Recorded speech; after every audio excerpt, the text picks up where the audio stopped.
Welcome back, Kingdom Academy. It is another Monday, July 13th, 2026.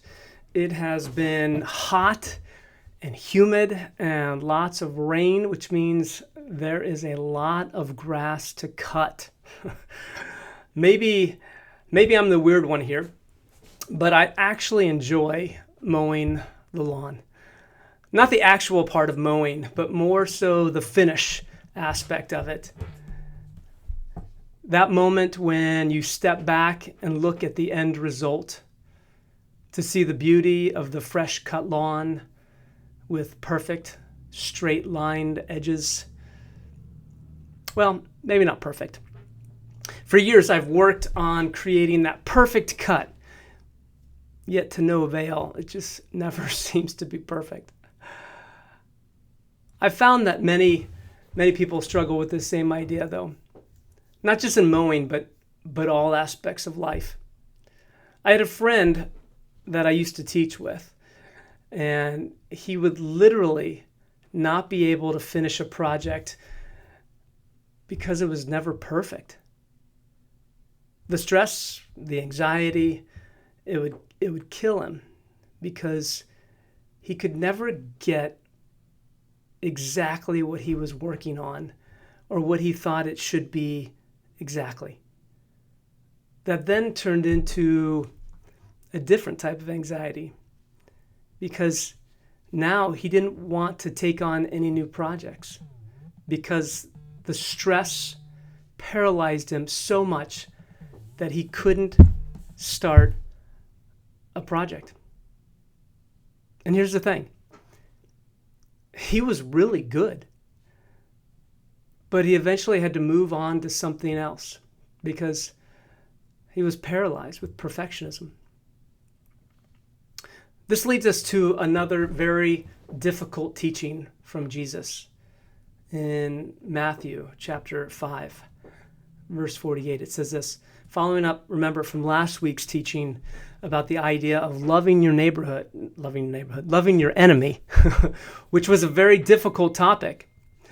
The text seems to say, therefore, be perfect as your Father in heaven is perfect. Wow. See, right there, it's telling us, Jesus is telling us that we are to be perfect in life. Or is he? If, as leaders, we were to take this literally, how can we possibly be perfect in leadership? In business? In politics, in parenting, is it possible to be perfect? Let's take a deeper look at this and see if we can understand what Jesus is actually talking about, because there's actually a couple things we have to see. One, the first thing that I want to point out to you is ask you a question. What language is Jesus speaking here? I'll give you a hint. It's not English. It wasn't quite invented yet. Another hint is it's not Greek.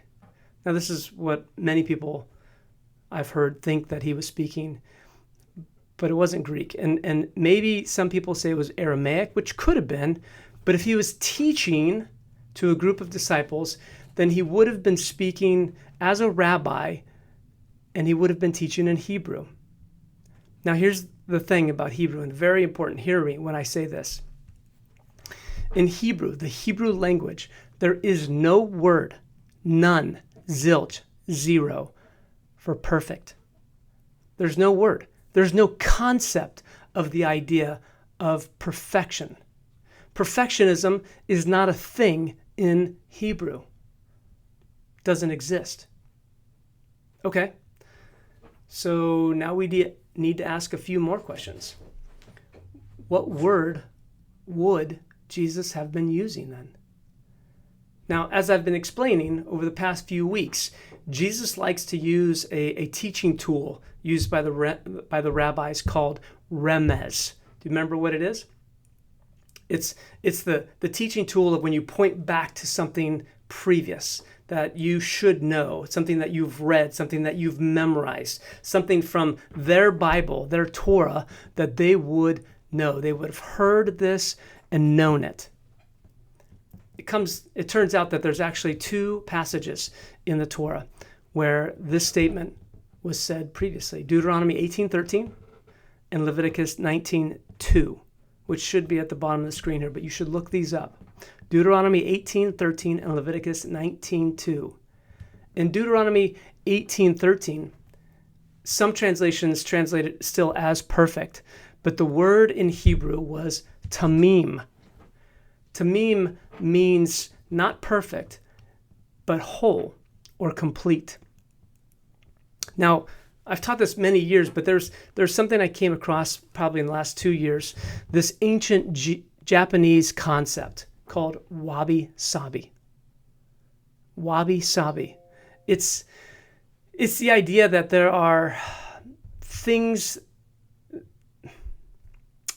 are in a constant state of change, in a constant state of growth, and a constant state of decay.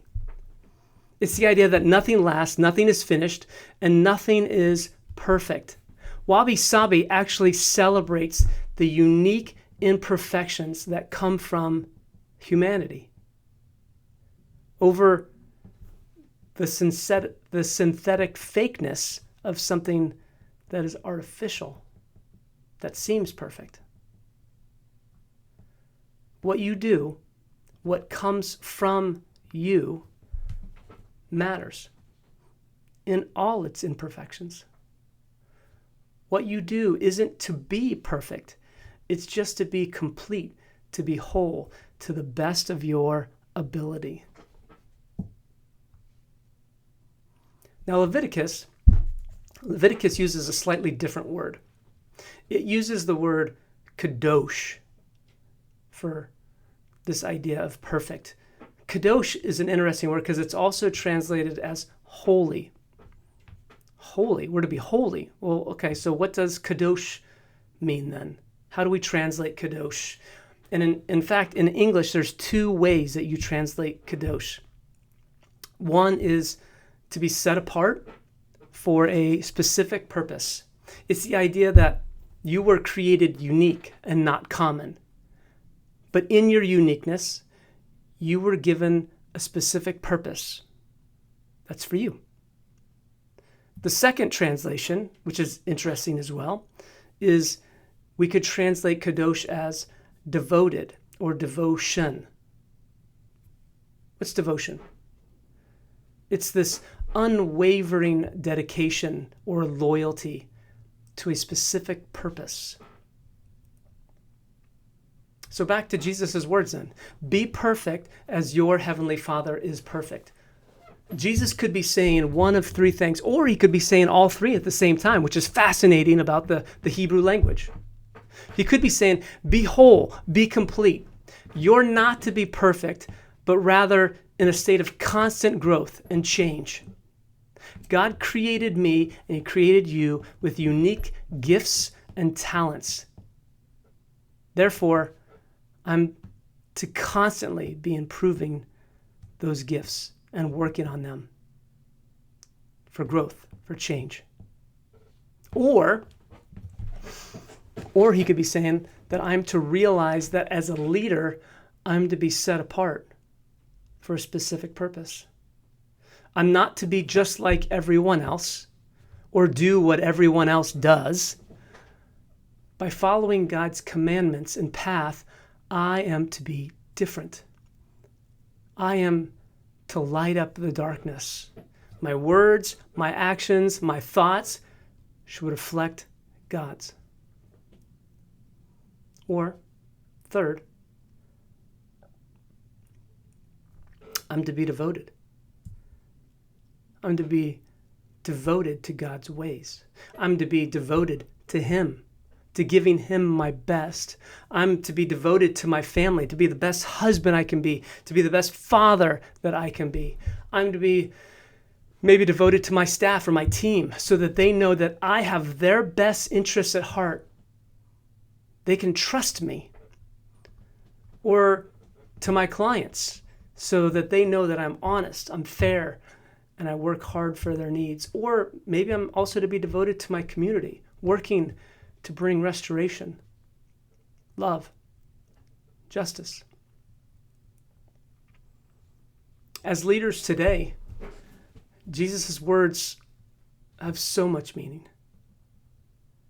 It is our responsibility to be tamim. Remember that Hebrew word, tamim, to always be striving to become better, as well as to be kadosh, not to be like everyone else, to be a light in the darkness, and to devote ourselves to God as God has devoted himself to us.